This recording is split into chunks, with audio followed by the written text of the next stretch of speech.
Le laboratoire d'analyse du mouvement humain est un laboratoire commun aux facultés de médecine et des sciences appliquées.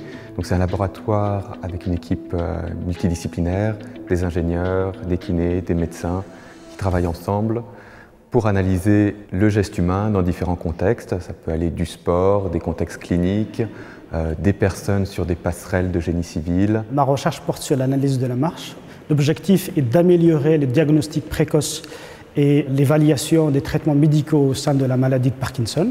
Pour ce faire, nous développons un système ambulatoire d'accéléromètre facile d'utilisation par les cliniciens et potentiellement destiné à l'analyse de la marche des patients dans leur quotidien. Le laboratoire sert un peu de plateforme de référence à la fois au niveau de l'ULG et du CHU en ce qui concerne l'analyse du mouvement. Donc différents services vont venir nous voir avec leurs demandes.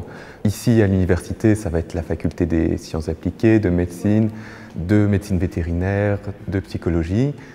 Au CHU, ça va être la chirurgie, la neurologie, la gériatrie. Et chacun avec leur thème de recherche et leurs demandes vont venir et on va essayer de les aider à analyser le mouvement humain.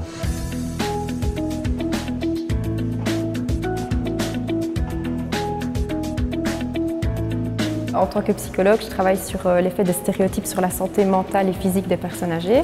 Donc quels sont les effets des pensées, des croyances qu'on a à propos des personnes âgées sur leur mémoire et sur leur marche.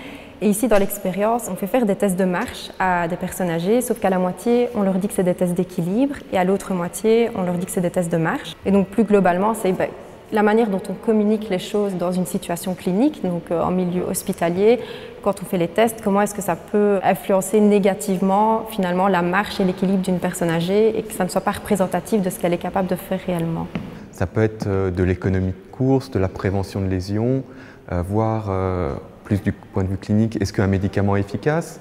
On pourrait imaginer, voir est-ce qu'une prothèse est bien placée, est-ce qu'elle est adaptée au patient, est-ce qu'il récupère bien?